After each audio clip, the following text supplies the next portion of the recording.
Hi, it's the Mildly Seasoned Mom here to update you on my year with the Penny Hoarder, where I'm trying to earn a full salary just by following the advice found on one of my favorite websites, the Penny Hoarder. Last week, I started this whole journey by setting up a YouTube channel, and after my friend Mindy saw it, she told us about her experience where one of her videos of her kids has had over 1 million views and she's earned $500 in the last 4 months. Go Mindy! You can find the link to that on themildlyseasonedmom.com. This week, my assignment was to find more passive income strategies. So mostly that involved installing apps. But let's talk for a minute about what is passive income. Let's say you buy a property to rent out to others for income. Well, if you then go ahead and hire a management company that's going to do all the showings and the billing and the repairs for you, then that's passive income. Because you just sit back, you know what to expect every month, and the income still rolls in whether you're here or Tahiti. Passive income.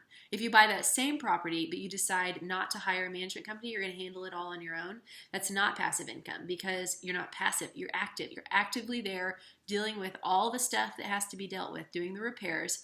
Otherwise, your income stream is going to turn quickly into a dump that nobody wants to rent. Today I'm going to be sharing my experiences this week with a round of apps suggested by the Penny Hoarder. The most passive of these income streams involves installing software onto your devices and then letting companies like SmartPanel monitor your use so that they can give feedback to developers. Now this sounds great because you can earn up to $75 per year per device onto which you install this. But I just didn't feel totally comfortable with it. I checked out the reviews of some similar sites, and some people had mixed experiences, including their phone's capability dramatically decreasing immediately after installing it. So between the great amount of information they were going to be receiving and the possibility of messing up my phone, I decided to pass. But it could be a win for you. Next up, Ibotta. Now this is an app that I had used in my past life when I only had one child and 2-hour naps were a dependable daily event. But it is kind of time consuming, so I didn't even have it on my phone anymore. However, it was on almost every list that the Penny Hoarder put out about passive income, so I downloaded it again. I'm really glad I did. I'm including this in my list of passive income, even though you do have to spend a little bit of time. It's really minimal, and you can get payments for your friends signing up, which is kind of passive. Like I'm putting the link on my website now so that you can sign up through my link, and I will get credit for that. Passive. Okay.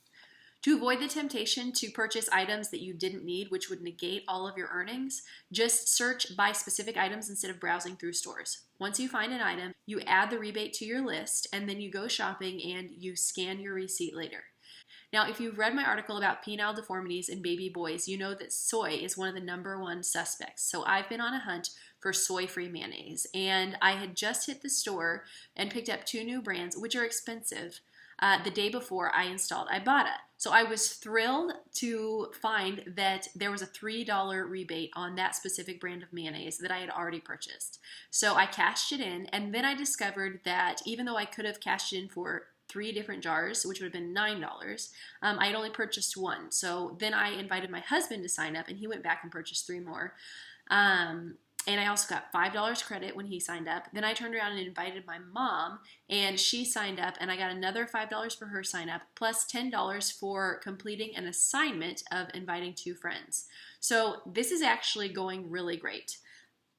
Ibotta isn't just for groceries. Restaurants and other retailers are also a possibility. So if you haven't signed up for Amazon Prime yet, you're thinking of it, do it through Ibotta because you'll get a $20 Amazon gift card. If you use Uber a lot, then do it through Ibotta, where you'll get $1 back for each ride you take, and I think you get $17 after your 7th ride. Okay, so total time invested, 25 minutes, and total rebates received, almost $30 between my husband and I. Ernie. This is one I really like, and I don't know if it's because it's yellow and happy or the little guy who looks like Simpsons or because I like the play on words with the name. But it's adorable. Registration was quick. It requires almost no ongoing effort from me. But what it does, it scans my email for receipts and then checks to see if those items go through a price drop and I would qualify for a refund.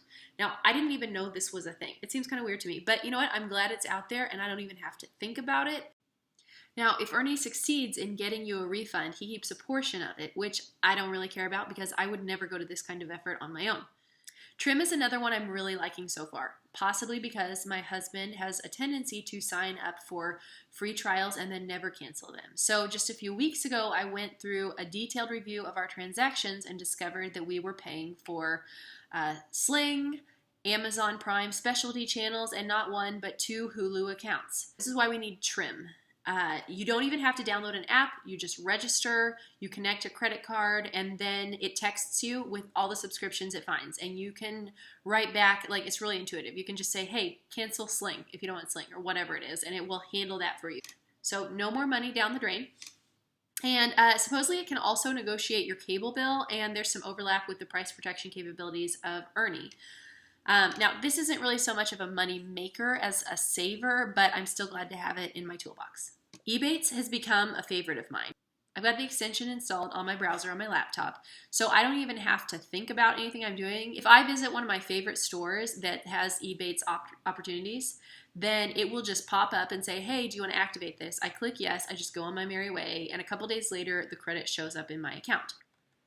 Now, I've only earned $66 in the past few years, but I'm hardly even trying.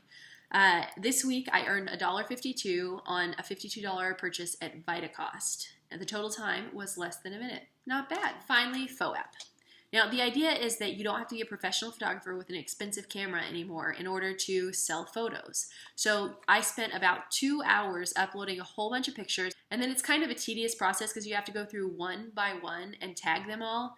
But I'm giving it a shot. So far, nothing has come of it after investing those 2 hours. So maybe my photos weren't the quality they're looking for. Maybe they're not the content they're looking for. Maybe people don't really purchase from this app. I don't know. I'm going to keep my photos loaded for the next few months and see if anything comes of it. Next week, I'm going to try out a few apps that require a little more work, like taking surveys, watching videos, maybe some mystery shopping, and I'll also be discussing affiliate programs and Google AdSense. If you want to be notified when I publish the next video, just visit themildlyseasonedmom.com and subscribe. Till then,